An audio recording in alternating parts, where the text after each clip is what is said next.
আমি মিজান ভাইয়ের হোটেলে। মিজান ভাই হোটেলে? হ্যাঁ। তো কেক বিক্রি করবেন আপনি? 5টা বাজে, এখনো দেরি আছে। হ্যাঁ, বাচ্চার সাথে তো কেক খায়, একটা ভালো ভালো মুভি দেখলাম। আচ্ছা, ভাতের সাথে কি কেক খাওয়া যায় সত্যি? খাওয়া যায় ডেজার্ট হিসেবে। কখনো খেয়েছেন? আমার এত রুচির দুধ ভালো লাগে না। নির্ভর করে কারিগরি সুন্দর এটা খাওয়া যায়। অনেকে আবার খায়, অনেকে টেস্ট অনেক ভালো, রুচি অনেক ভালো, সবকিছু দিয়ে মিলাই মিশাই খায়। মিলেমিশে? হ্যাঁ। আচ্ছা, আপনি একটা কথা বলছিলেন যে কেক আপনি নিজে বানান, এখন দেখছি আপনার বোন আর মাকে দিয়ে আসছেন, ওরা কি বানাইতে পারবে? কেক নিজে বানাই বলতে সবাই মিলেই তো বানানো হয়, তাই না? তো বোন মানে আজকে তো অত বেশি কেকের প্রেশার নেই নাই, এই কারণে আর কি কম যেহেতু বানানো হয়েছে। গতকালকে রাতেও কাজ করেছি আর সকালে উঠে করেছি, এখন আপুর কাছে দিয়ে আসছি।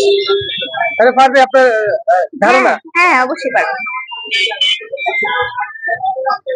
আচ্ছা, নোয়াখালীতে যান। 80% মধ্যে 80% মানুষই বিদেশে থাকে, প্রবাসে। তারা কি ভাষায়? রেমিনি পাঠে। হ্যাঁ, রেমিটেন্স।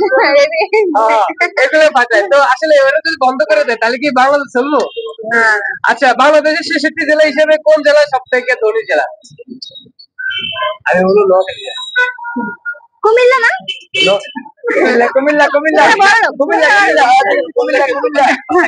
কোন জেলা? কুমিল্লা।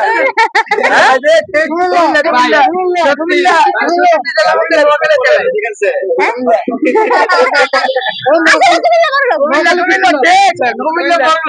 আচ্ছা, কুমিল্লা বড়লোক বুঝলাম, তবে বিভাগ হিসাবে কোন জেলাকে দেখতে চান? কুমিল্লা। নোয়াখালী। এই ভাইয়ের ফোনে নোয়াখালী, আপনাদের কুমিল্লা। নোয়াখালী কিছু নাই। আচ্ছা, কুমিল্লা নোয়াখালী তো দূরে, তাই না? তো এই দূরে নিয়ে যাবে না। নোয়াখালীর মানুষের মধ্যে অনেক প্রতিভা আছে, তারা হচ্ছে নিজের ভাষা নিজেরাই তৈরি করে। নোয়াখালী তো আলাদা একটা দেশ হয়ে গেছে। যেমন পানিরে হানি কয়। এর কি কয়? টাকারে টিয়া কয় না?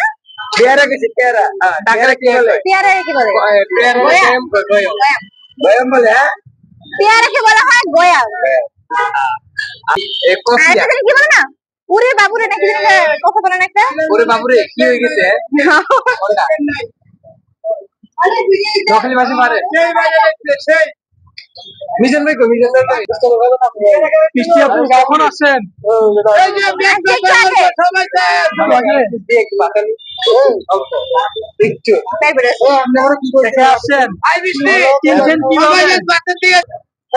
কারণ মিজান ভাই হোটেল হচ্ছে এখন জনপ্রিয় হোটেলে পরিণত হয়েছে। আর আমার কাছে মনে হয় যে 100 টাকা অনুযায়ী ভরপেট খাবার খেতে পারতেছি আমরা এখানে। আর এখানে খাবারের কোয়ালিটি আলহামদুলিল্লাহ অনেক ভালো, এই কারণে এখানে খেতে এসেছি। কাকে নিয়ে আসছেন? বয়ফ্রেন্ড? একা আসছেন? পরিবারের জন্য? আম্মুকে বলে আসছেন? হ্যাঁ, বাসায় রান্না নেই? রান্না করেছে, তাও এখানে খেতে আসছে, এখানে খাইতে মন চাইছে তাই। আচ্ছা, মিজান ভাই তো নারীদেরকে ধরে দেয়, আপনি জানেন? আমার আপু বলছিল আসার আগে। কি বলছিলেন? বলে ওনার আশেপাশে যায় না, আবার কখন দৌড়ানি দিবে। আমি বলছি যে না, আমি মানে মিজান ভাই আমাকে অনেক মানে মহিলাদেরকে আর কি ভিডিও টিডিও করতে দেয় না, রাগ করে। তো ওই হিসেবে আর কি বলছে যে তোমাকে আবার দৌড়ানি না দেয় দেখো। পরে আমি বলছি যে না, আমি খারাপ কিছু করবো না। দৌড়ানি দিলে তো বলতেন যে ভাইরাল হয়ে যাবো। আসলেও মিজান ভাই ডাকতেন না?